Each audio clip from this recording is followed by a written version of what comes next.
Sumur edisi bulan Februari 2025. Assalamualaikum warahmatullahi wabarakatuh. Salam sejahtera tentunya untuk Bapak Ibu semuanya, sehat selalu tentunya. Hari ini topik kita cukup harus dibahas begitu ya. Memang sudah lewat dari 100 hari kepemimpinan Prabowo dan Gibran, tapi setidaknya kalau saya melihat dari beberapa lembaga survei, mereka mengatakan 80% menyatakan puas dengan pemerintahan Prabowo Gibran. Tapi ini masih 100 hari. Tapi nyatanya memang masih banyak inkonsistensi dan mungkin bahkan banyak juga blunder yang terjadi. Baik itu dari kementeriannya sendiri maupun dari kepala badan yang juga mungkin salah mentranslate begitu apa yang diujarkan oleh Presiden Prabowo.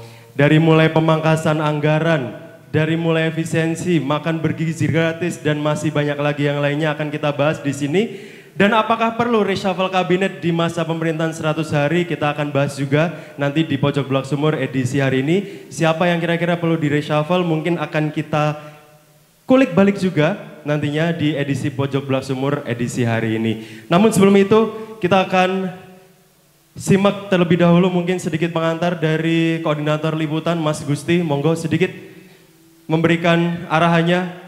Ada teman-teman media, boleh disebutkan media mana aja Mas Gusti, monggo. Ya, terima kasih Mas Adit, ya, sudah setia mengajari Pojok Blok Sumur.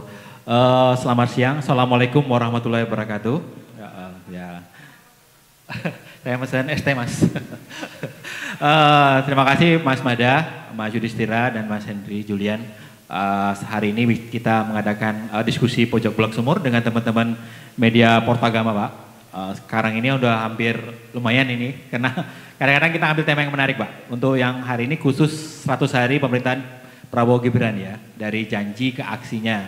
Yang kita lihat belakangan hari ini terjadi wacana soal pemangkasan anggaran, sampai IKN pun nggak ada anggaran misalnya kan. Lalu soal bagaimana pemerintah terlalu porsir memprioritaskan pada kegiatan swasembada pangan dengan melibatkan militer misalnya. Seperti itu seolah-olah khawatir jika target swasembada pangan tidak tercapai. Selain itu masih banyak lagi termasuk terkait dengan tunjangan kinerja ya para dosen misalnya, terkait yang 2,5 triliun atau sebelumnya nanti teman-teman kalau mau wawancara mumpung ada dosennya di sini misalnya.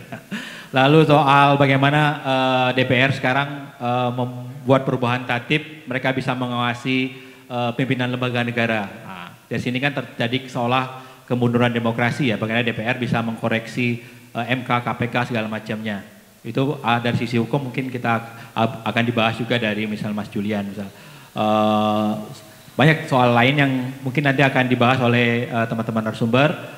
Terima kasih untuk teman Portagama yang selalu setia setiap 1 bulan kali kita mengadakan diskusi Pojok Blok Sumur. Ini ada teman media cetak online dan TV juga Pak. Mungkin setelah ini nanti mungkin ada doorstop juga dengan teman-teman. Semoga diskusinya berjalan lancar dan mudah-mudahan ini bisa menginspirasi kita semuanya. Mudah-mudahan apa yang disampaikan oleh teman-teman pakar bisa memberi inspirasi pemikiran dan kebijakan terhadap persoalan yang ada di negara kita. Demikian sambutan saya, lebih dan kurang mohon maaf. Wassalamualaikum warahmatullahi wabarakatuh. Terima kasih Mas Gusti. Baik, kita akan mulai untuk diskusi kita di kesempatan siang hari ini yang akan meninjau dari perspektif politik. Kita undang narasumber kita, boleh kita beri tepuk tangan untuk Pak Mada Sukmajati. Silakan Pak Mada bisa bergabung ke depan. Juga dari perspektif hukum kita hadirkan dari Fakultas Hukum Mas Henry Jilanur. Silakan Mas Henry. Sudah lama nggak berjumpa. Dan siap. Dan juga dari perspektif ekonomi, kami juga mengundang Mas Yudhistira Permana. Kita berikan tepuk tangan juga untuk Mas Yudhis. Silahkan Mas Yudhis. Oke, tadi sudah banyak saya singgung begitu terkait dengan mungkin 100 hari lebih masa kepemimpinan Prabowo Gibran. Tadi juga sudah banyak disinggung oleh Mas Gusti juga, baik itu inkonsistensi maupun juga yang berkaitan dengan kebijakan yang mungkin belum menyeluruh. Baik itu secara ekonomi, mungkin dari sektor pangan, dan mungkin juga dari kebijakan yang ada dan juga sudah diberikan oleh di kepemerintahan Prabowo Gibran. Kalau boleh saya bertanya yang pertama, mungkin ke Mas Hendri dulu. Ada mic-nya enggak? Boleh nih. Siap.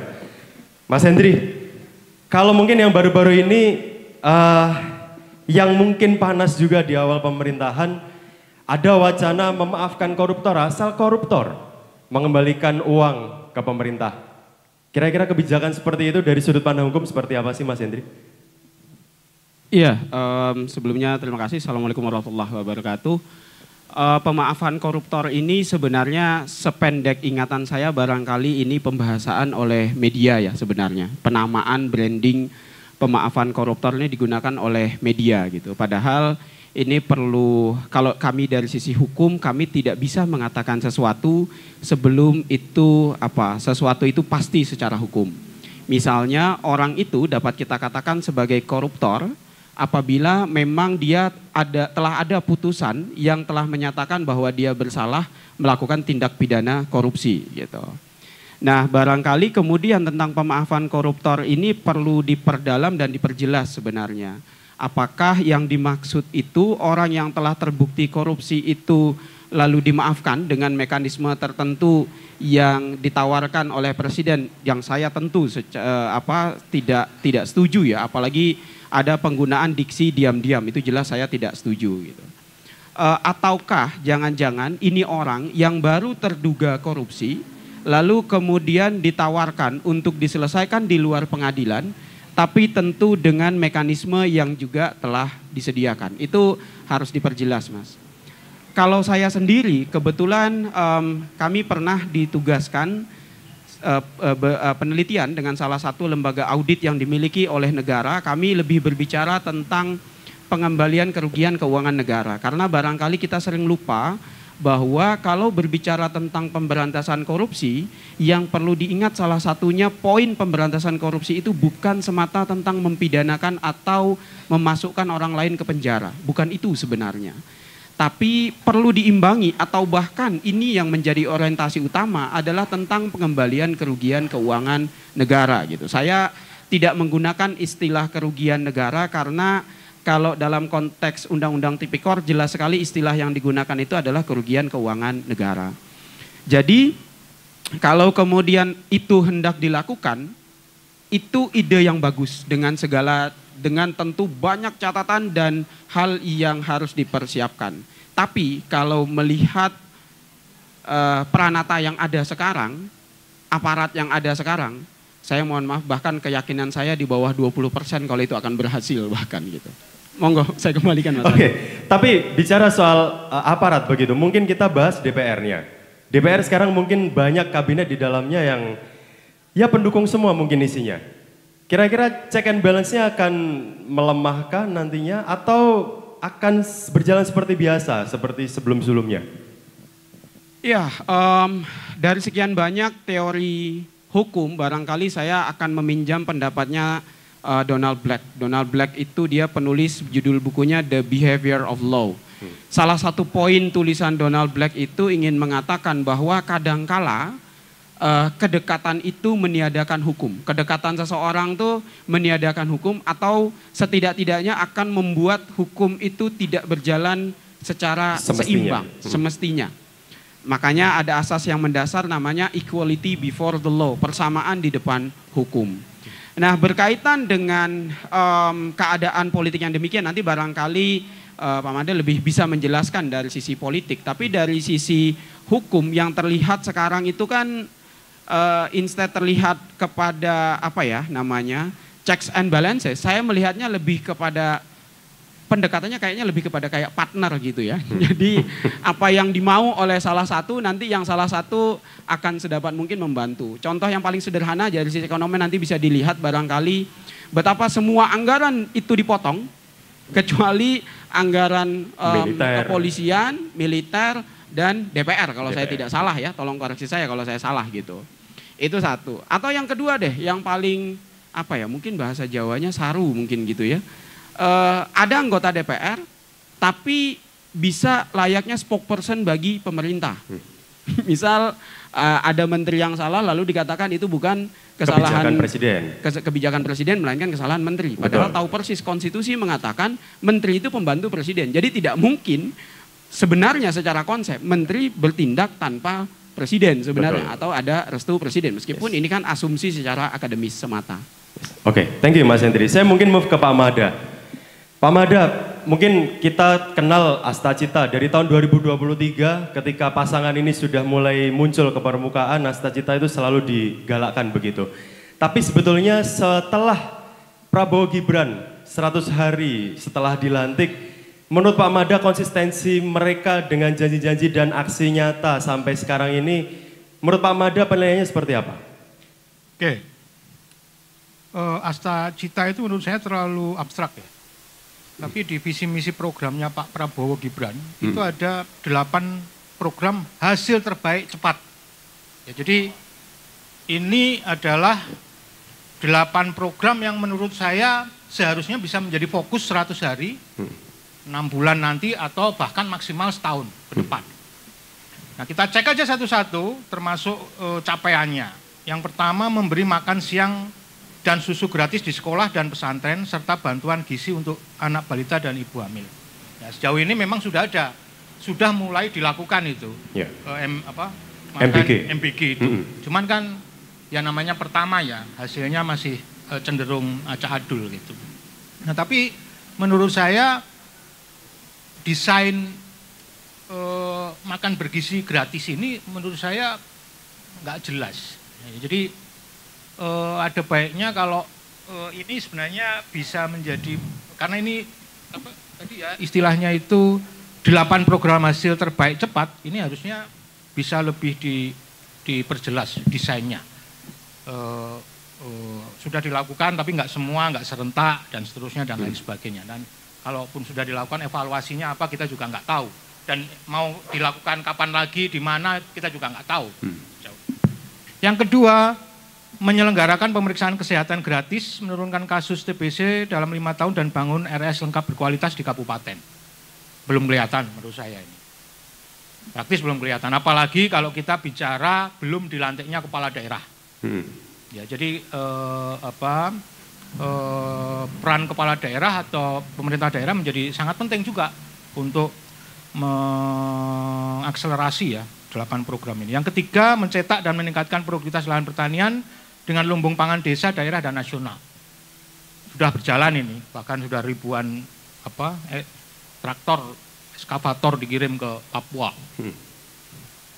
Nah, tapi apa desainnya, prosesnya partisipatif atau enggak, membuka lahan itu dan seterusnya dan lain sebagainya, itu juga enggak jelas. Dan yang kemudian kita lihat adalah justru dinamika dengan masyarakat lokal di sana. Menurut saya ini juga belum terrealisir. Kemudian 4, membangun sekolah-sekolah unggul terintegrasi di setiap kabupaten dan memperbaiki sekolah-sekolah yang perlu direnovasi. Ini juga masih wacana, rencana sekolah apa itu? Sekolah Merdeka kalau sekolah Nusantara. Nusantara atau Merdeka yang Sekolah Nusantara. Nah, itu. Tapi kan baru wacana ini. Dan desainnya seperti apa lagi-lagi kita belum paham. Kemudian melanjutkan dan menambahkan program kartu-kartu kesejahteraan sosial serta kartu usaha untuk menghilangkan kemiskinan absolut. Nanti yang kaitannya dengan ekonomi mungkin Mas Yudhistira. Tapi menurut saya deflasi, menurunnya daya beli dan seterusnya di 100 hari pertama itu sebenarnya menunjukkan situasi yang ada di 100 hari pertama pemerintahan yang ada sekarang ini. Keenam, menaikkan gaji ASN, terutama guru, dosen, dan tenaga kesehatan. Tukinnya mau kemana ini ya? Tukinnya aja belum ini. Nggak ada tukin di situ. Dan ini juga isunya nggak tahu ada THR enggak ini untuk. Udahlah tukin nggak ada, THR nggak ada. Ya, tolonglah itu THR ada gitu. Mosok THR nggak ada untuk ASN dan TNI Polri. Tapi kesejahteraan guru itu belum. Nah, tadi disampaikan pemotongan anggaran ini juga berlaku di Kementerian Pendidikan, kecuali untuk TNI Polri ya, selain DPR tadi. Kemudian yang ketujuh, melanjutkan pembangunan infrastruktur desa, BLT, menyediakan rumah murah bersanitasi baik untuk yang membutuhkan desa belum kelihatan.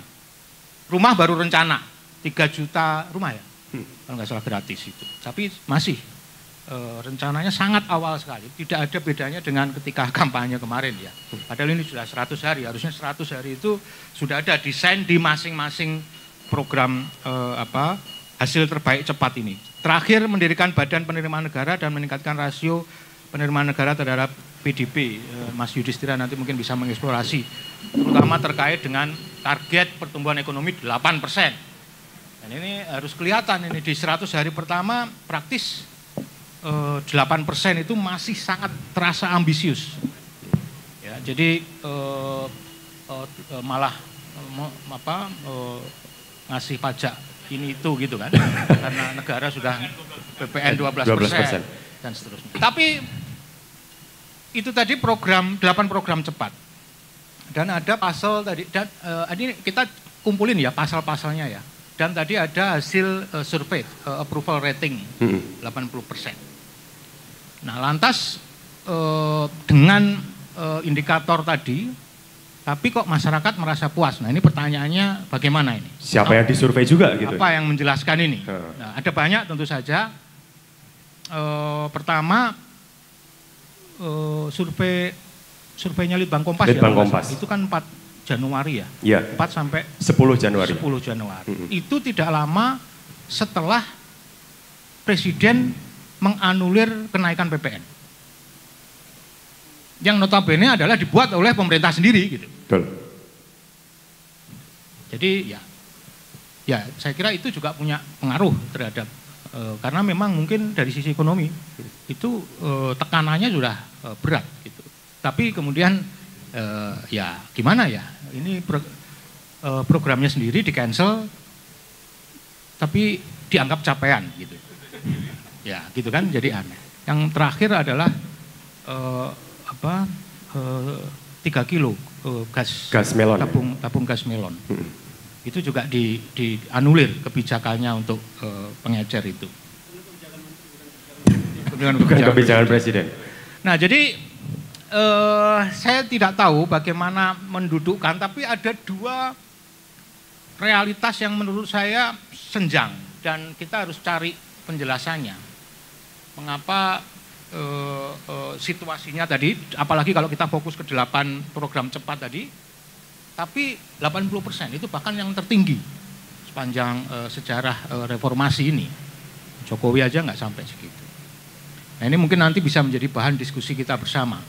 Apa yang kemudian menyebabkan itu? Apakah masyarakat kemudian juga masih kuat di dalam menerima tekanan-tekanan terutama ekonomi?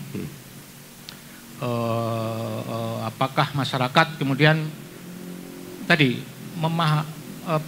masih percaya dengan maksud baiknya Pak Prabowo itu, dan apakah ya masyarakat masih optimis dengan pemerintahan sekarang? Itu merupakan puzzle yang mungkin nanti bisa kita eksplorasi di saya terus terang nggak punya jawaban yang firm gitu ya, karena saya juga masih terus mencari jawaban. Oke. Pak Mada, dari 8 program tercepat yang tadi disebut oleh Pak Mada, mungkin di antara 8 itu yang sudah terlihat itu kan baru 1 tadi, makan bergizi gratis. Yang sebenarnya sampai sekarang pun itu menjadi program yang sangat membebani anggaran negara. Bahkan dari kementerian lain pun dipangkas, termasuk mungkin diantaranya PPN 12% itu kabarnya untuk membiayai itu, tapi ternyata di-cancel. Kira-kira dari pandangan Pak Mada sendiri sebenarnya itu program MBG ini itu hanya sebatas janji untuk ya politik jangka pendek aja, atau sebenarnya itu bisa dilakukan di kemudian hari sampai jangka panjang? Pak Mada. Ya menurut saya program ini nggak salah gitu ya, tetapi kan desainnya harus matang gitu ya. Karena pemangkasan anggaran itu juga tidak akan menjamin bisa membiayai sepenuhnya dari program ini. Ini program yang memang capital intensif, ini membutuhkan sumber daya negara yang besar, yang besar. Gitu. Nah, apalagi kalau tidak partisipatif program ini, apalagi kalau tidak mengembangkan misalnya potensi-potensi ekonomi lokal, ini kaitannya dengan kondisi UMKM kita juga yang juga semakin tertekan ini. Apalagi kalau kemudian ini sangat kental nuansa top down-nya. Sangat kental program yang tidak mengikut sertakan atau melibatkan masyarakat sama sekali. Nah, karena apa ya? Tadi rencananya, desainnya itu menurut saya belum matang. Sampai sekarang pun lebih dari 100 hari itu masih belum matang. Semua program cepat tadi itu jangankan implementasi, rencananya saja itu tidak pernah disampaikan oleh pemerintah. Ya, jadi misalnya yang nomor 1 tadi soal MBG itu apa desainnya, kementerian siapa yang akan terlibat, peran pemerintah daerah apa, peran masyarakat apa, dan seterusnya. Program nomor 2 desainnya seperti apa dalam jangka pendek, dalam jangka menengah, dalam jangka panjang. Sinerginya bagaimana dan seterusnya dan lain sebagainya. Itu tidak pernah kita tahu. Jadi memang gayanya Pak Prabowo ini kepemimpinannya kan kalau kita mengacu pada gaya kepemimpinannya Soekarno-Hatta dulu, solidarity maker dan administrator, itu adalah solidarity maker. Pak Prabowo tentu saja bukan tipe pemimpin yang administrator. Nah, tapi sayangnya wakil presidennya juga bukan administrator, tapi bukan juga solidarity maker ya. Terus apa tahu itu? Ya mungkin nanti teman-teman yang lebih muda ini yang mungkin bisa mendefinisikan gaya kepemimpinan. Gaya kepemimpinannya itu masih mencari gaya. Gitu. Karena masih muda mungkin? Iya, karena masih muda, punya banyak pengalaman. Iya. Nah, tapi tidak ada jembatan untuk mengoperasionalkan gagasan-gagasan abstraknya presiden ini ke dalam program yang konkret di level kementerian misalnya. Itu menurut saya nggak ada orang atau lembaga yang menjembatani ini. Jadi akhirnya 100 hari pertama kemarin itu saya ingat Pak Prabowo itu sangat diskursif sekali ya. Jadi wacananya berkembang kemana-mana. Oh, mau ini, mau itu ya. Tapi tidak ada ini yang kemudian mengimbangi dengan tipe administrator gitu. Sehingga ya muluk-muluk gitu, ambisius yang abstrak-abstrak gitu wacananya. Nah, jadi ini menurut saya juga agenda yang perlu, apalagi kalau kita bicara menterinya. Ini kan menteri-menterinya untuk jabatan-jabatan strategis yang mayoritas ya kalau nggak salah ya. Itu kan adalah menterinya di eranya Jokowi kemarin. Itu sama sekali belum bisa menerjemahkan gagasan-gagasan itu. Jadi dalam konteks itu sebenarnya semangat kesinambungan antara pemerintahan yang sekarang dengan pemerintahan yang lalu itu sebenarnya belum terbentuk. Jadi gimana ya, ini solidarity maker, ini birokrat, tapi nggak bisa paham, nggak ada jembatan gitu, sehingga ini masih mungkin ngayunya ke Jokowi, presiden yang lama gitu, dan kadang ya juga nggak ketemu gitu, bertabrakan. Ini sebentar lagi katanya sih isu reshuffle juga mungkin. Ya. Nah, terkait dengan isu reshuffle mungkin ya memang harus Pak Prabowo secara lebih serius untuk mengevaluasi 100 hari. Nah, nanti dievaluasi lagi lebih serius 6 bulan lagi. Dan mungkin di situ sudah mulai kalau memang dirasakan akselerasinya itu nggak ada, reshuffle kemudian bisa dilakukan atau maksimal itu 1 tahun. Karena kalau kayak gini terus nggak ada perubahan, ya kayak gini terus gitu. Ya. Nah, jadi itu omong-omongku aja. Oke, Pak Mada, thank you. Nanti kita akan kembali lagi mungkin dengan isu reshuffle tadi ya. Tapi saya mau ke mungkin Mas Yudis, ekonomi. Di program 100 hari ini mungkin kita juga mendengar ada penghapusan tagihan utang UMKM, petani, nelayan yang sebenarnya saya pun juga kurang paham maksud dan tujuannya sebenarnya untuk apa. Apakah itu nanti untuk menggerakkan roda perekonomian biar lebih subur lagi dalam tanda kutip seperti itu atau seperti apa? Apa sebenarnya tujuannya, Mas Yudis? Baik, ini ya, itu kan juga salah satu wacana yang dimunculkan ya akhir-akhir ini untuk stimulus jangka pendek, sih kalau hemat saya jangka pendek. Tetapi justru menimbulkan saya pertanyaan. Tadi kan pertanyaannya adalah apakah itu dimunculkan untuk menggerakkan roda perekonomian? Kalau saya juga munculkan yang lain, apakah itu bentuk desperate dari pemerintah karena ekonominya memang sudah sangat bobrok. Maksudnya gini, itu kan bank ya, terus mau di write off nih, kan punya utang nih ke UMKM. Kita tahu UMKM ini beberapa tahun terakhir, apalagi setelah COVID, terpukul. Ya. Nah, ketika terpukul, terus kemudian waktu itu ada PEN, ternyata juga nggak ngangkat gitu kan, 22, 23, 24 juga nggak ngangkat juga. Akhirnya ya sudah write off. Nah, write off ini tuh kan banknya tetap oke, ya tetap sehat, tapi utangnya dianggap udah hilang aja. Nah ini kan bentuk yang boleh dibilang bentuk sudah aksi paling desperate dari pemerintah kepada perbankan. Jadi utangnya udah hilang, ya nanti kalau umpamanya masih bisa ditagih, ya bagus. Tapi kalau nggak apa-apa, di bukumu itu hilang, di bukunya bank. Dan bankmu tetap sehat, karena kan nggak jadi non-performing loan.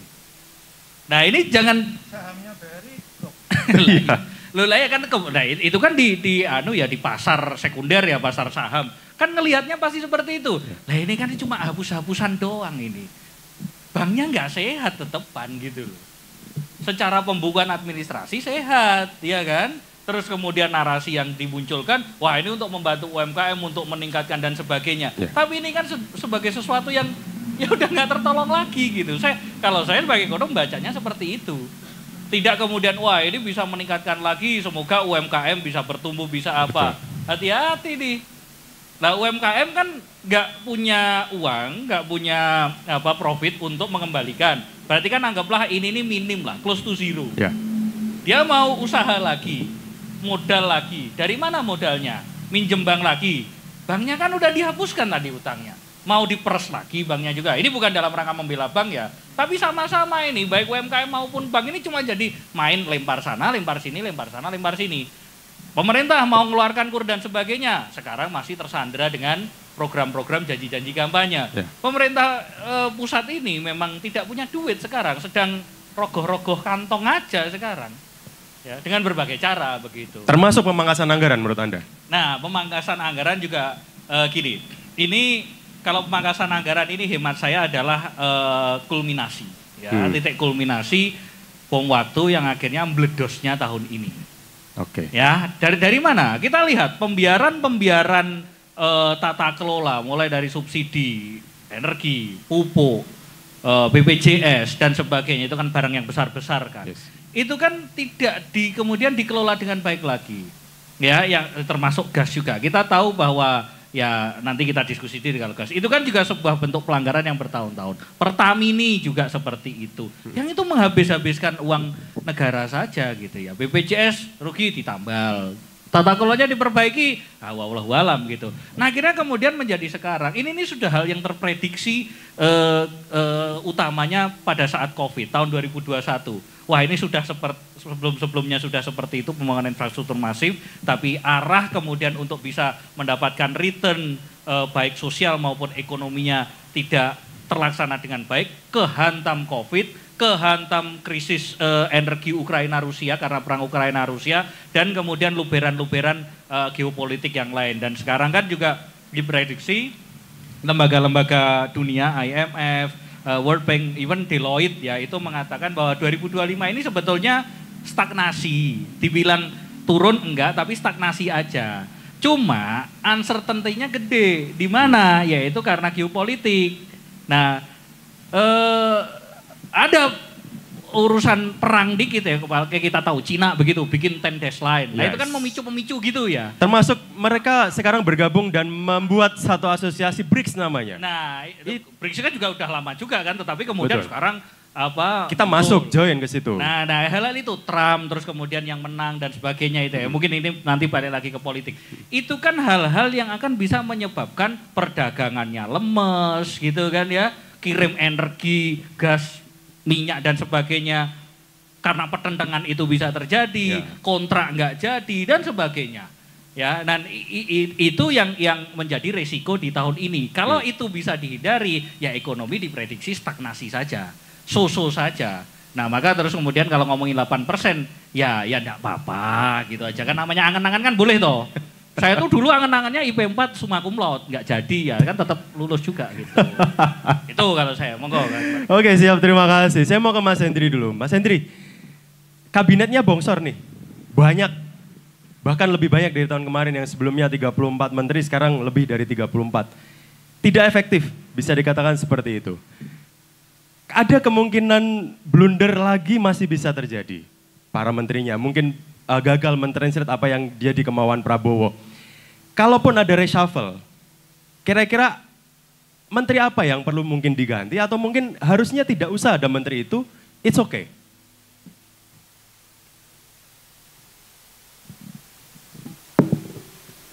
Pertanyaannya luar biasa ini ya pertanyaannya. Agak sulit disertasi. itu ya karena Ya. langsung menteri yang mana ya? Ya kalau saya sih itu sulit loh Pak pertanyaan ini Pak. Itu saya lebih baik. Kalau saya yang dari awal melakukan pelanggaran harusnya sudah diberhentikan. Kan ada menteri yang 2 hari menjabat udah pakai kop kementerian untuk menginikan Undang acara haul pribadi. ya. Itu selesai kalau menurut saya. Bahkan ternyata belakangan di Mahkamah Konstitusi kalau saya tidak salah, ternyata ada yang mendalilkan bahwa ternyata dia menggunakan instrumen yang itu untuk mendukung kepentingan politik istrinya gitu. Itu sedari awal kalau punya konflik kepentingan kalau saya udah harusnya disingkirkan gitu. Jadi kalau pertanyaannya apakah seharusnya, kalau menurut saya sudah, kalau dalam hukum itu kan kita nggak ada pakai kata seharusnya, kita cuma pakai kata harus dan wajib biasanya. Kalau harus itu hanya lebih kepada nilai etika, kalau wajib itu biasanya ada instrumen sanksi gitu. Jadi kalau boleh pinjam analogi, harusnya menurut saya sudah ke wajib gitu. Karena ya bagaimana dia mau menciptakan pemerintahan yang bersih, lawang kita mau nyapu pakai sapu yang kotor kok. Kira-kira kan gitu sederhananya. Atau ada menteri yang jelas-jelas sempat terpublikasi mengembalikan 28 miliar. Yes. Masih menjabat sampai sekarang. Itu kan. Padahal kalau mau bicara ini kan masih muda. Karir politik masih panjang barangkali ya, kalau masih nggak punya malu untuk kembali lagi nggak apa-apa sih gitu. Tapi kan faktanya sudah mengembalikan gitu kan 28 miliar, masih menjabat. Ada orang yang sampai kehilangan posisi ketua umum karena di Tempo dapat terbaca dengan jelas gitu ya, karena apa itu terjadi, kira-kira kan begitu. Atau belakangan bisa ini tentu butuh pembuktian lebih lanjut, tapi secara awam kan kita bisa melihat bahwa ternyata kekisruhan tentang gas LPG kemarin itu sampai dengan menelan korban jiwa. Meskipun ini sifatnya asumsi ya, cuman kan faktanya dan sepertinya beliau mengakui itu karena beliau minta maaf kan gitu. Jadi menurut saya itu sudah hal yang sangat sederhana saja untuk melihat ya ada beberapa orang yang memang seharusnya memang wajib diganti gitu, karena ya bahkan udah dari, kalau saya nggak nunggu 100 hari, wong ada yang 2 hari udah bikin error kayak begitu, menurut saya udah ganti gitu. Atau ada yang jelas-jelas menggunakan kepentingan pribadi. Kita ada diskusi tersendiri barangkali kalau soal patwal ya. Saya dari dulu menolak patwal itu digunakan oleh tanda kutip pejabat rendahan selain presiden ya gitu. Presiden dan wapres itu jelas ada aturannya. Kalau yang lain itu sependek pengetahuan saya nggak ada gitu. Jadi ada yang itu juga dibiarkan saja toh. Permintaan maafnya bahkan bukan ke rakyat yang dia lakukan, yang itu kita sebagai stakeholder yang punya kepentingan dengan itu yang kita dirugikan, tapi minta maafnya malah kepada anggota kabinet gitu. Karena ditegur oleh anggota kabinet tersebut gitu. Jadi saya bahkan menyebutnya agak-agak kocak nih kadang-kadang sekarang nih kira-kira ada kejutan apa lagi hari ini gitu. Kira-kira gitu sih Mas Adit. Berarti sebenarnya kabinet Bongsor ini kayak semacam ya politik balas budi aja sebenarnya untuk mereka-mereka sudah mendukung saya, seperti itu. Politik balas budi itu hampir pasti ada di setiap rezim. Jadi kalau tadi pertanyaan Mas Adit misalnya kalau politik itu cenderung mayoritas, kita terbukti kan Pak SBY dulu kan Demokrat menang, Pak SBY menang, pengawasan tetap kuat, tapi kan tidak semasif yang maksudnya tidak selemah sekarang gitu. Tapi kan di dalam itu ada yang titipannya yang sebelumnya, Mas. Oh iya, makanya maksud saya, kayak misal yang terbaru aja deh, Undang-Undang BUMN. Meskipun Undang-Undang BUMN dari dulu saya juga memberikan catatan itu memang perlu diubah gitu. Tapi kan sekarang misalnya membentuk holding, ada yang menyebutnya super holding bahkan gitu ya. Menurut saya barangkali yang perlu dibenahi pengurusnya dulu kali, yang juga mohon maaf tadi Mas Adit katakan kan titipan gitu. Itu hemat saya juga cukup banyak juga yang terjadi di situ. Apalagi lah dalam posisi pejabat publik yang itu dia mengambil untuk kepentingan publik. Tapi ya kalau mau disebut balas budi itu pastinya iya. Cuman kadang kalau bahasa Jawanya itu kan ngono ning ojo ngono banget gitu kan. Ojo ngono-ngono banget. Gitu kira-kira gitu. Mas Andi. Berarti sebetulnya dari sisi hukum harus ada yang sadar diri, dia mengundurkan diri, atau presidennya sendiri yang memang harus mengetahui itu dan langsung mengambil tindakan tegas, begitu? Saya ada tulisan saya yang kemudian diminta Kompas untuk masuk jadi book chapter, Mas. Judulnya itu keadilan di Mahkamah Konstitusi, keadilan elektoral atau something oleh Kompas. Di dalam situ saya juga menulis bahwa sepertinya kita akan sulit percaya kepada rasa malu pejabat kita, karena memang rasa malu itu sepertinya hal yang mahal gitu. Sederhana aja Mas, kalau mau ngambil contoh perbandingan di Australia baru-baru ini salah satu menterinya mundur hanya karena dia menggunakan drivernya itu untuk kepentingan pribadi di luar jam dinas atau untuk makan siang yang itu intinya untuk kepentingan pribadi dia. Itu mundur. Nah kalau di Indonesia makanya saya bilang jangan-jangan menteri ini cuma salah negara aja, geser sedikit kan kayaknya nggak ada tuh yang kayak begitu. Ya itu, ada kejutan apa lagi dari menteri atau presiden kita selanjutnya? Begitu ya Mas Hendri, pertanyaan selanjutnya ya. Oke, Pak Mada, masih dengan kabinet yang bagi kita gendut.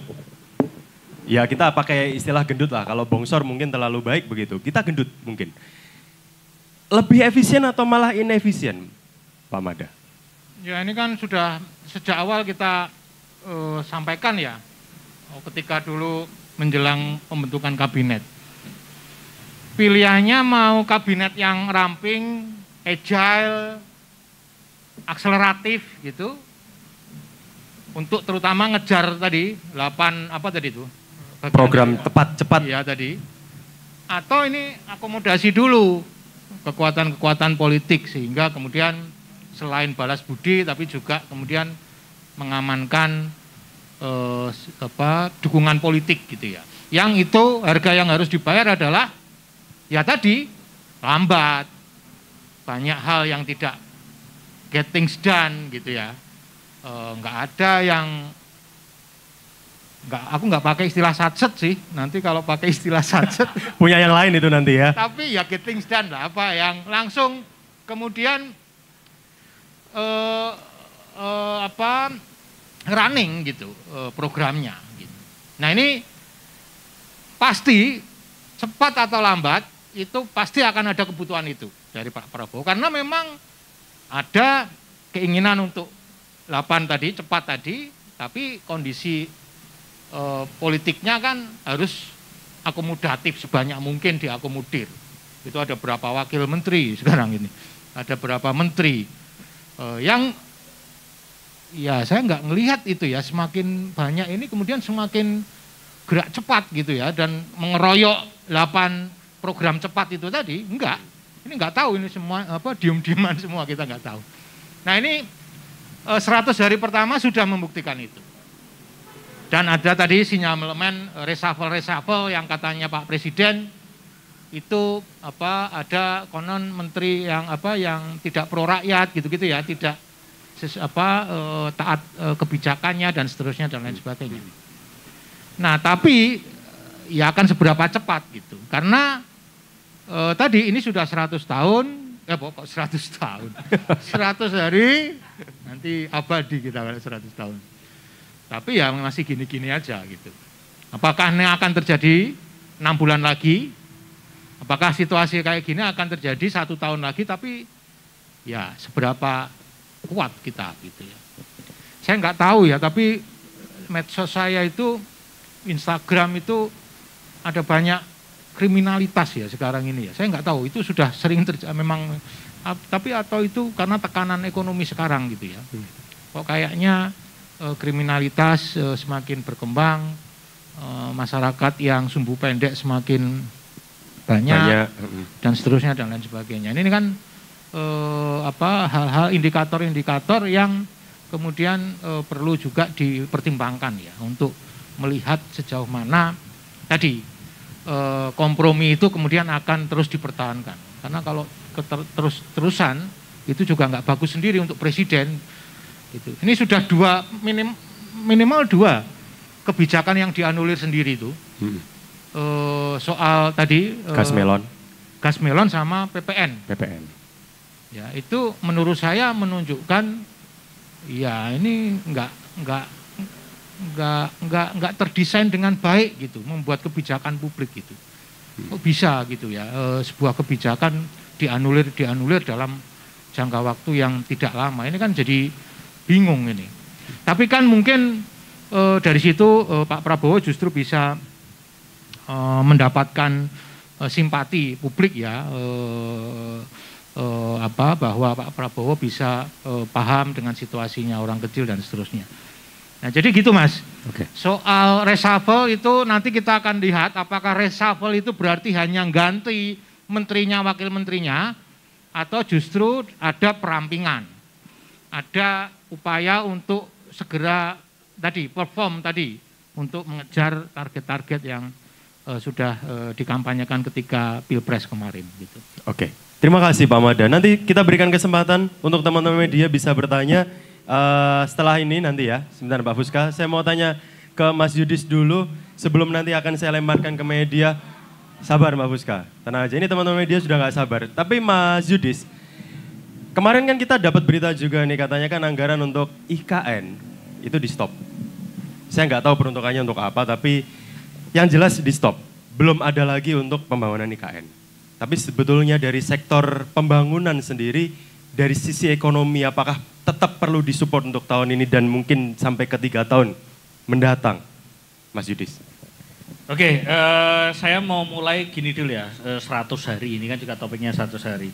Sebetulnya itu sangat debatable ya, 100 hari itu terlalu pendek lah, terlalu ini begitu ya. Tetapi kemudian yang perlu kita amati di sini kan adalah komitmen serta laku terhadap komitmen itu sendiri. Dan itu yang membuat kita ini menjadi was-was ya dalam 100 hari ini. Berbagai paradoks tadi, kebijakan dianulir sendiri itu kan juga salah satu ya ke sana. Nah, sejak lama ya ini kalau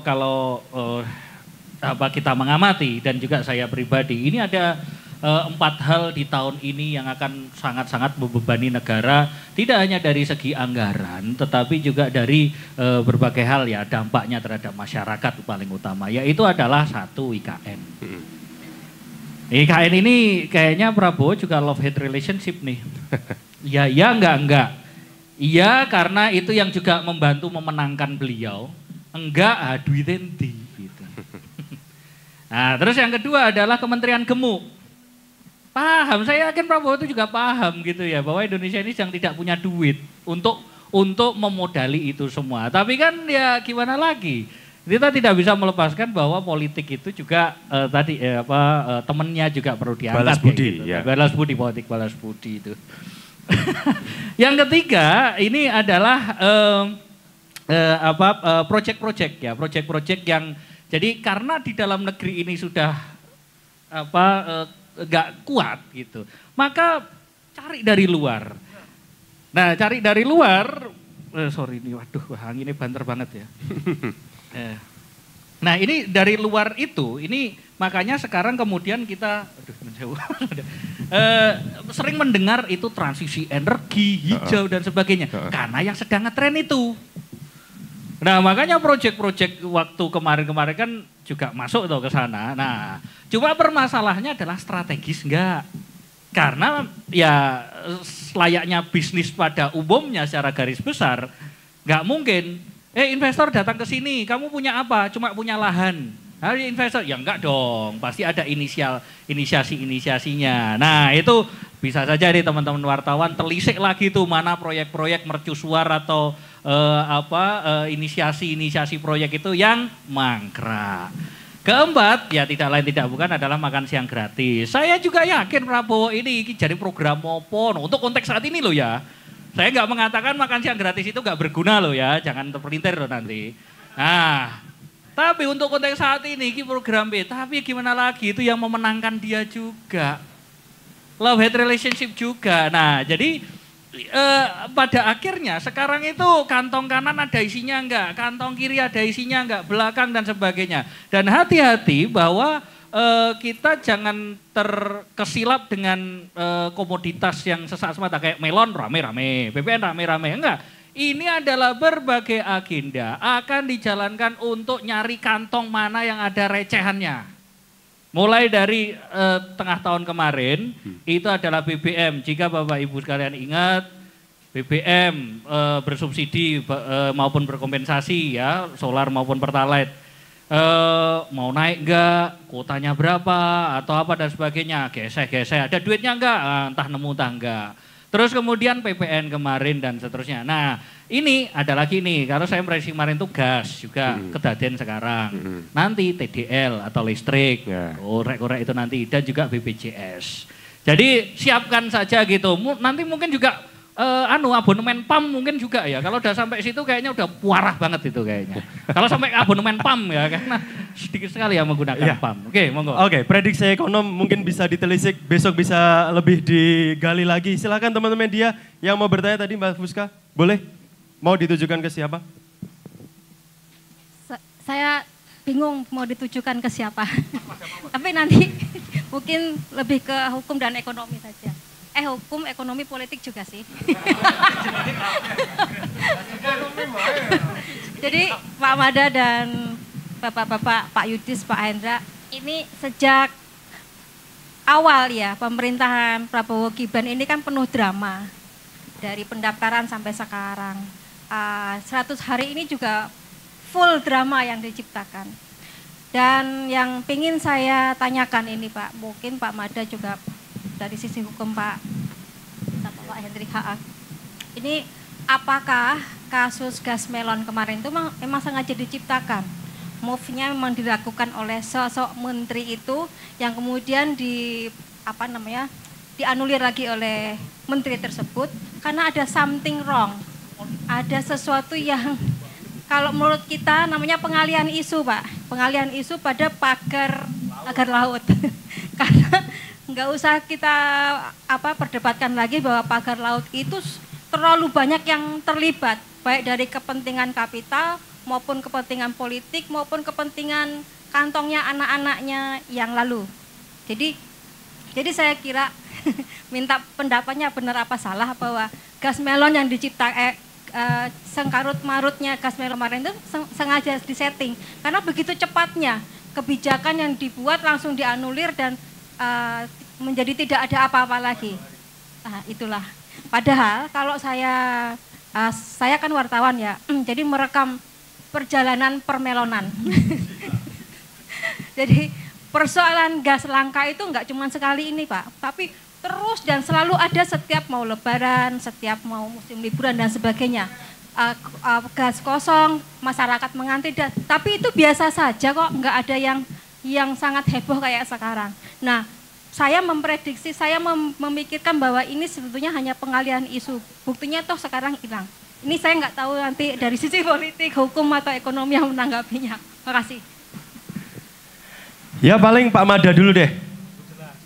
Dari menteri itu bikin kebijakan nggak lama, mungkin hanya 2 hari kebijakan itu dianulir seolah-olah itu bukan kebijakan presiden. Tapi ternyata usut penyusut media melihat itu sebagai isu yang untuk menutup pagar laut. Gimana pendapat Anda Pak Mada? Ya mau menutup atau tidak, tapi yang jelas kan berarti Indonesia ini banyak isu gitu kan. Masalahnya banyak, sambung menyambung menjadi satu gitu ya. Itulah Indonesia gitu. Ya tapi kan teori framing gitu ya, atau metode framing seperti itu kan mungkin relevan ketika media sosial belum berkembang dulu gitu ya. Nah, tetapi ketika seiring dengan perkembangan media sosial ini kan isunya menjadi semakin bisa bervariasi gitu. Jadi tidak bisa lagi secara gampang satu isu itu mendominasi isu yang lain dengan seiring berkembangnya media baru gitu. Nah, jadi dalam konteks itu saya tidak terlalu percaya dan setuju juga gitu, bahwa ini adalah permainan isu gitu. Ya memang situasinya kita ini punya banyak masalah, udah itu aja. Dan sama-sama peliknya masalah-masalah kita itu gitu. Sehingga bahwa tadi soal pagar laut ini kan bagi saya kan menunjukkan konstelasi atau rekonstelasi antara penguasa dan pengusaha ya, oligarki kita kan. Nah ini relasi antara penguasa dan pengusaha yang lama dengan yang sekarang mau berelasi dengan siapa penguasanya sekarang ini, dengan pengusaha siapa. Tentu saja kalau hitungan-hitungan yang sekarang ini tidak dapat apa-apa dari konstelasi yang lalu, ya ngapain? Ya harus dirubah konstelasinya, hitungannya harus baru, negosiasinya harus baru, karena saya nggak dapat. Ya, Anda kan hitung-hitungannya dengan yang sebelumnya, dengan yang sekarang, dengan saya kan. Nah jadi bagi saya ini hanya rekonfigurasi saja gitu. Nah, nanti oligarkinya apakah akan terbentuk jejaring yang baru sama sekali atau menggunakan yang lama sepenuhnya atau hybrid, ya itu tergantung negosiasinya gitu.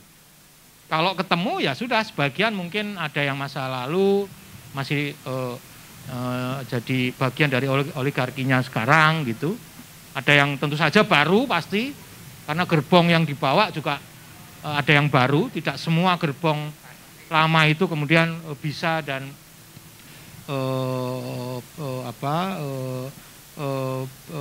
mampu untuk dibawa gitu. Nah, jadi nanti kita lihat saja itu pagar laut itu finishnya akan membentuk oligarki seperti apa gitu. Karena saya lihat di situ kan juga sudah mulai groundbreaking ya, tahun berapa itu Mako Brimob ya di PIK itu ya. Nah itu kan nggak ada kaitannya dengan tentara gitu. Ini ya sudah nggak ada markas tentara di situ gitu. Okay. Ya, jadi beda gitu. Nah terus kemudian ini kaitannya dengan masih soal militer. Ada sering kali pertanyaan, mengapa Pak Prabowo sekarang lebih mengandalkan pada militer untuk mendeliver program-programnya termasuk makan siang gratis. Ya menurut saya begini, untuk mendeliver program, Presiden di Indonesia itu bisa mengandalkan 4 aktor atau jejaring. Yang pertama adalah masyarakat sipil.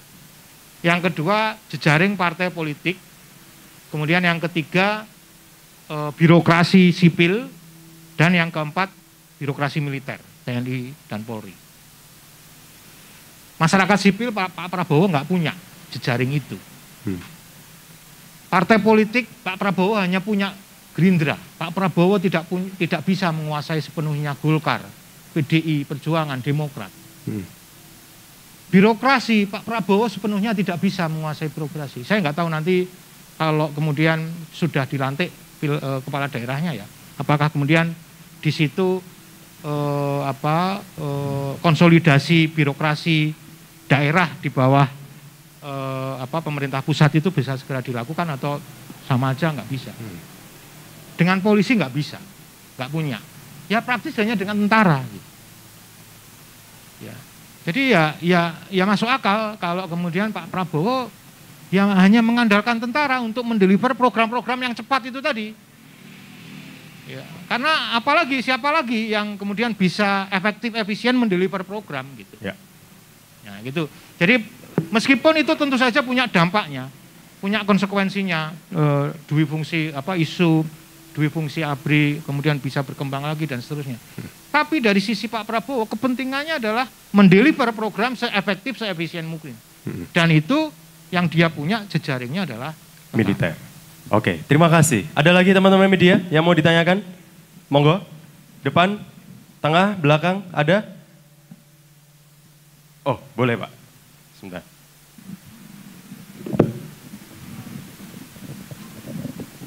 Ekonomi sama hukum, gantian gitu.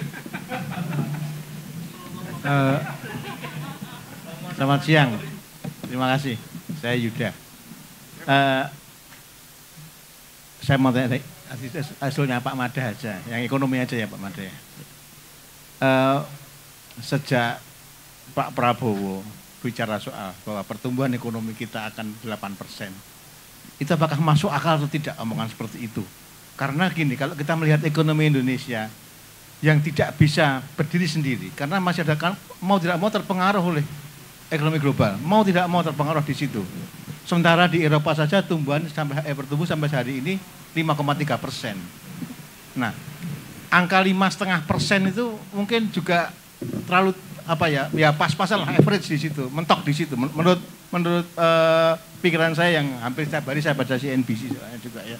Jadi seperti itu, angka 8% itu apakah akan tercapai di dalam 4,5 tahun ke depan ini, hampir 5 tahun ke depan ini. Yang kedua, ini monggo nanti yang saya menjawab, angka 100 hari. Kenapa kita begitu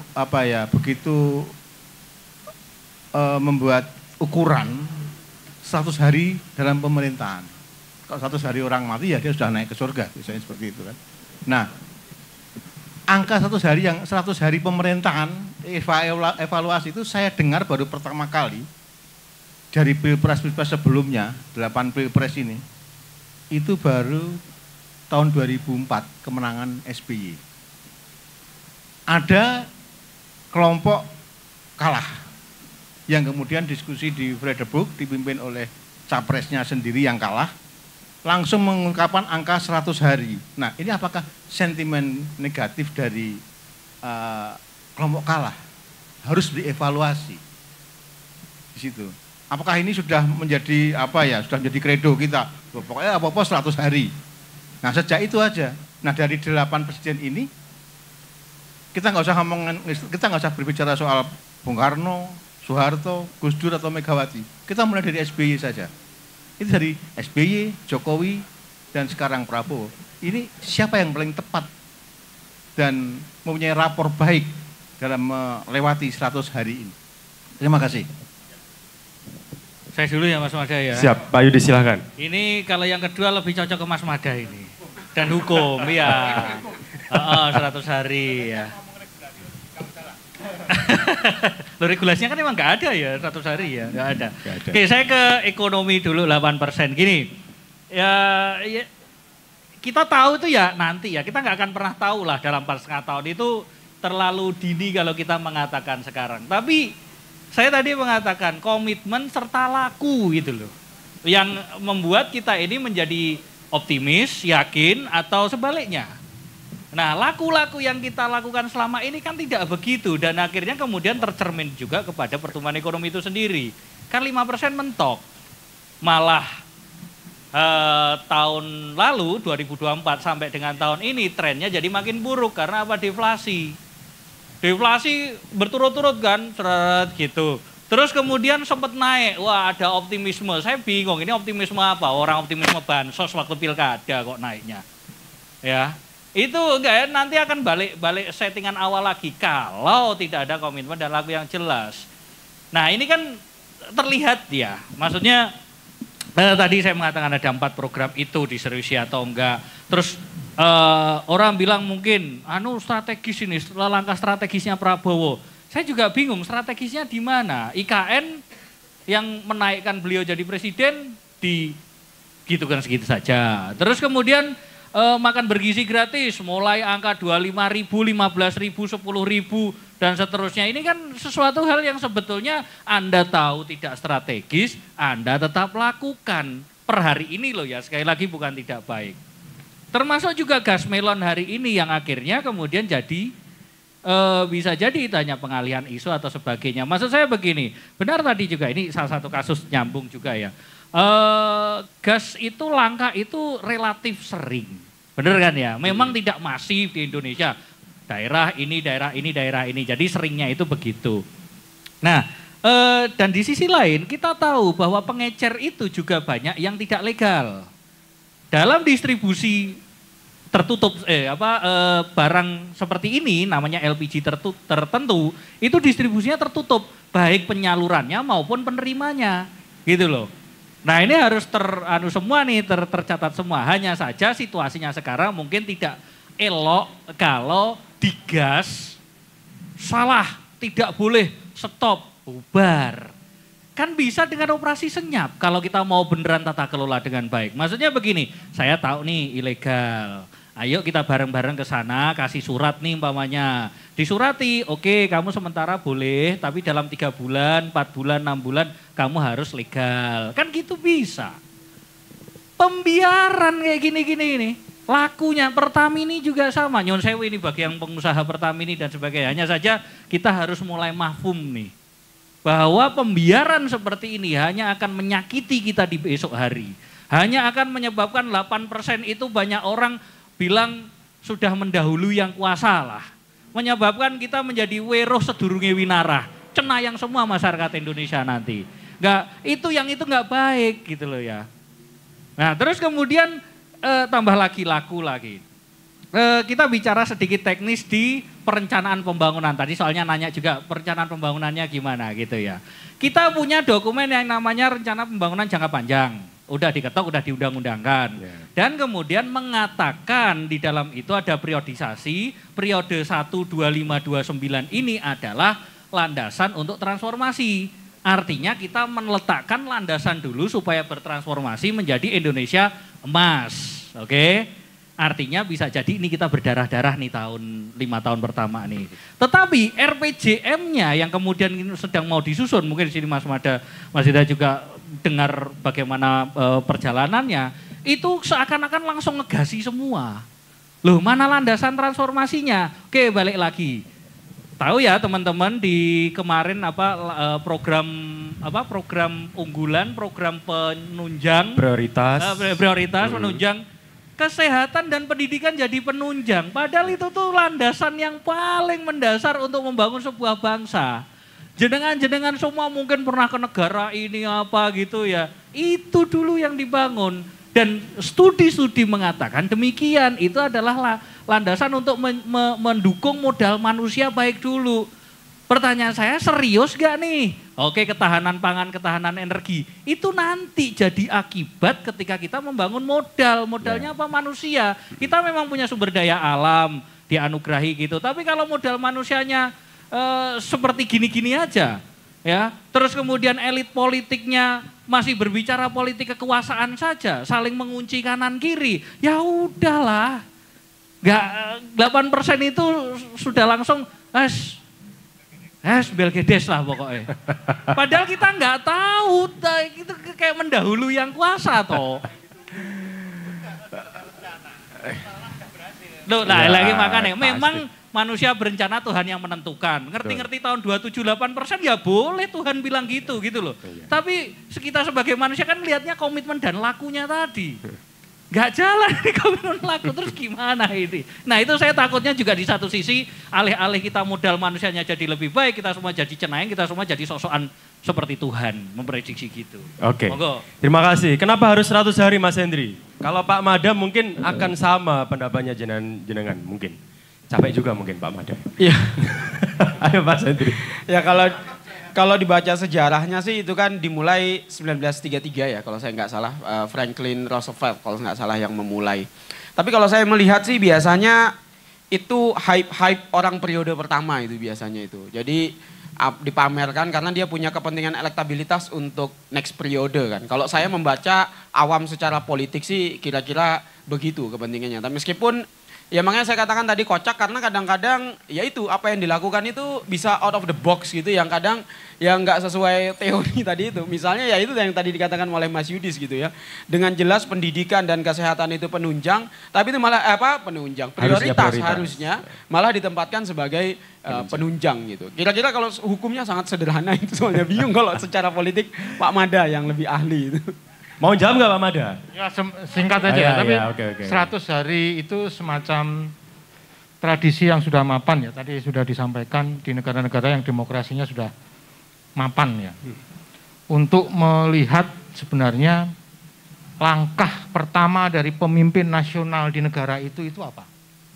Ini langkah pertama ini yang nanti akan menentukan langkah-langkah berikutnya.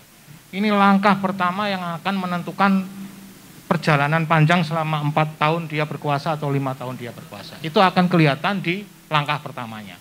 Nah biasanya orang melihat itu di 3 bulan pertama, 100-an hari pertama. Itu langkah pertama yang pasti akan ditunggu-tunggu orang dari semua sektor. Pasar akan menunggu itu. Kalau langkahnya tidak bagus, pasti pasar akan merespon dengan negatif. Masyarakat juga akan menunggu langkah pertamanya itu dan seterusnya. Kalau di Indonesia selain itu tapi juga sapa iki sing arep dipilih dadi menteri gitu kan. Sing arep berkuasa iki sapa sing arep dadi menteri. Yang tadi kaitannya dengan balas budi dan seterusnya. Tapi mau yang menang mau yang kalah sebenarnya ini tradisi yang baik menurut saya. Karena mendorong pemimpin yang terpilih itu bisa segera merunning programnya yang dia sudah kampanyekan di periode kampanye, bla bla bla lah. Mau ini, mau itu, mau dan seterusnya itu kan sudah entek ngamek di kampanye. Nah sekarang sudah berkuasa segera kita tunggu langkahnya apa. Nah kalau cuma kampanye lagi ya terus yuk piye kapan kita mau implementasi ini gitu. Nah makanya harusnya karena Pak Prabowo ini sudah punya 8 tadi, menurut saya fokus saja ke situ dulu. 100 hari, ya ini mungkin udah agak terlambat, tapi nggak ada lah kata terlambat untuk kebaikan. Mungkin nanti bisa di-push 6 bulan, maksimal 1 tahun. Terutama untuk merancang desain masing-masing tadi. Sudah ada ini lembaganya MBG itu apa lembaganya? Kepala Badan Pangan. Ya tapi ini apa? Ini kepala badan ini nggak pernah ini presentasi. Oh ini makan gratis akan kita selenggarakan ini. Memang kita tidak punya uang untuk menyelenggarakan secara nasional di seluruh wilayah Indonesia. Tapi kita akan prioritaskan di sini, di sini, di sini. Dengan cara apa? Dengan cara seperti ini nih. Kapan dan seterusnya dan lain sebagainya lah. Ojo aku kabeh tak jelasin kok aku jadi kepala malah jadi kepala nih kono. Kepala nih kono malah jadi menteri mah bingung. Malah jadi menteri malah bingung. Nah, menteri balik. Nah, itu Pak. Jadi nanti tolong diwartakan gitu ya.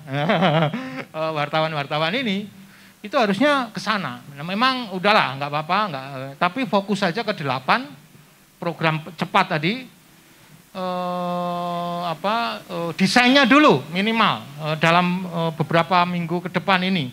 Desain di setiap masing-masing program itu seperti apa sih? Tadi lah Mas. Siapa melakukan apa, kapan, di mana dan seterusnya itu. Itu pertanyaan-pertanyaan dasar aja itu. Yes. Kalau pertanyaan-pertanyaan dasar aja nggak bisa dijawab, berarti desainnya ya nggak ada. Ora cetak, tidak cetak desainnya. Okay. Memang karena nggak ada. Siap, thank you. Nah, jadi Mas, Pak 100 hari itu menurut saya nggak ada kaitannya lah dengan yang menang atau yang kalah. Ini memang kita pakai momentumnya untuk mendorong pemimpin yang terpilih, yang sudah dapat mandat dari rakyat ini untuk segera perform. Oke, siap. Satu lagi media, singkat aja boleh, silakan. Ada? Aku ngerti sih, takon sapa iki. Titipane rada akeh biasa nih. Wes, cukup teman-teman media, masih ada lagi? Sudah cukup? Oke, mungkin terakhir. Biasanya gitu Pak. Ini wae pisan wis bilang beres, kok langsung aku mulai. Terakhir. Wah, Mas Yudis, nilai dong 100 hari pemerintahan sekarang berapa? 1 sampai 100? Jangan 11 Mas. 1 sampai 100 ya. Oh. Ya di kisaran 40 sampai 45. Kenapa? Karena saya melihat tadi komitmen dan lakunya itu nggak jelas. Udah situ saja dulu. Karena masih 100 hari ya. Yes. Ya debatable juga. Monggo. Oke, Pak Mada, nilai dong 100 hari 1 sampai 100 Pak Mada. Oh, Pak Mas Hendri saya. Mas Hendri, nilai dong. Ya 45 lah. Kalau Mas Yudis 40 sampai 45, saya 45. Karena dari sisi hukum itu kalau dulu bagaimana caranya agar seseorang itu qualified atas hukum yang sudah dibuat.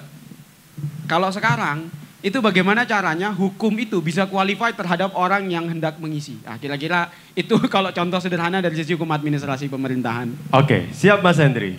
Pak Mada, mungkin pertanyaan lain Pak Mada. Kira-kira kalau reshuffle kapan Pak Mada? Reshuffle menurut saya tergantung evaluasinya dulu. Kalau kemarin saya tidak tahu sejauh mana wacananya Pak Prabowo kemarin itu diseriusi ya. Artinya dibuat instrumen capaian kinerja setiap kementerian, ya sudah tinggal dinilai saja. Dan dikasih sekali lagi waktu kesempatan nggak usah lama-lama, ini aku jadi presiden nih. Terus habis itu ya sudah, segera lakukan reshuffle kalau itu memang dibutuhkan. Bukan soal reshuffle-nya itu yang penting, tapi soal capaian tadi loh. Kita menunggu ini dengan suara yang sangat signifikan ya, kemenangannya Pak Prabowo Gibran. Iya.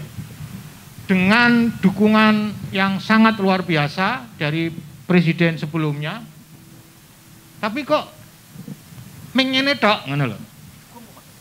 Iya, masih didukung. Dengan proksinya tentu saja, nggak langsung. Meskipun makanya ada istilah presiden shift siang, shift malam kan gitu loh. Di medsos itu. Nah itu mungkin juga jangan-jangan karena itu jadi acak adul kayak gini juga gitu. Yeah. Jadi Pak Prabowo nggak bisa fokus. Nah jadi itu dilakukan kalau memang Pak Prabowo bisa segera merespon situasi yang ada di masyarakat. Oke, nilai Pak Mada. Dan jangan lupa Pak Prabowo itu 100 hari pertama kayaknya kurang ya belusuannya ya di masyarakat. Oh. Nah, kalau Pak Prabowo mau menjadi pemimpin yang tipenya solidarity maker murni ala Bung Karno, ya harus ke rakyat langsung. Jangan hanya mengandalkan pada data-data kuantitatif. Jangan hanya mengandalkan pada laporan-laporan asal Bapak senang. Cobalah Pak Prabowo belusukan di pedalaman ya, di luar Indonesia. Ini saya kira Pak Prabowo nggak kayak Jokowi ya, 100 hari ini. Iya enggak, 100 hari ini kan kayaknya. Ada satu sih, kemarin yang nginceng makan siang gratis itu. Oh iya, yang nginceng di SD itu, ya salah satunya. Iya, benar-benar yang di salah satu SD tapi itu. kita berharap kalau solidarity maker yang murni, yang tulen itu harus ke situ. Nggak bisa, karena retorika, visi ke depan, jangka panjang dan seterusnya itu dibangun dari interaksi dia dengan masyarakat langsung, bukan melalui laporan-laporan yang ya misal selalu bisa hampir dipastikan asal Bapak senang aja sifatnya. Yes. Jadi kira-kira begitu. Kalau yang tadi kan sudah kuantitatif, aku kualitatifnya ngono. Oh ya wes. Wah, yo nilai dong Pak. Oh, biar fair. Kualitatifnya ya lumayan, tapi masih banyak yang perlu dilakukan lebih. Walah, normatif. 1 sampai 100 Pak Mada. Ya aku dosen killer ya. Oh, berarti di bawah 40. Di bawah 40 iki biasanya gini dosen killer iki. Intine dosen killer. Takono mahasiswaku ya. Ayo. Ayo.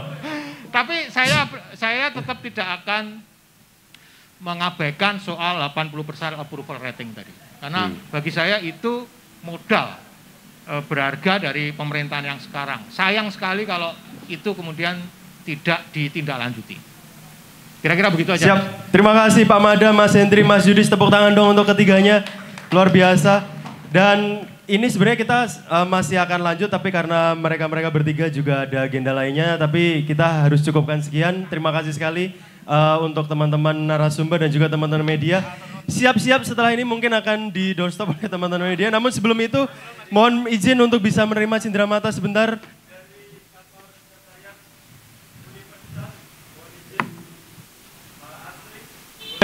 Disampaikan Mas Gusti selalu menghilang di momen-momen seperti silakan Mas Gusti. Terima kasih yang pertama kepada Mas Yudis dari Departemen Ekonomika dan Bisnis Sekolah Vokasi, dan juga kepada Pak Mada Sukmajati dari Visipol, dan juga Mas Hendri Julianur. Terima kasih. Sebelum doorstop, ini info dari Mas Gusti dan Mbak Astri. Kalau mau doorstop foto dulu ya. Yuk silakan teman-teman media semuanya, Mas Panji, DKK, Mas Ardi ayo. Dilabui Mas Ardi, Mas kawan-kawan lainnya, silakan Mas Wira, Mbak Reta. Hari ini sangat banyak dan stay dari awal sampai akhir. Silakan monggo teman-teman media, yuk maju ke depan semuanya. Kita foto dulu.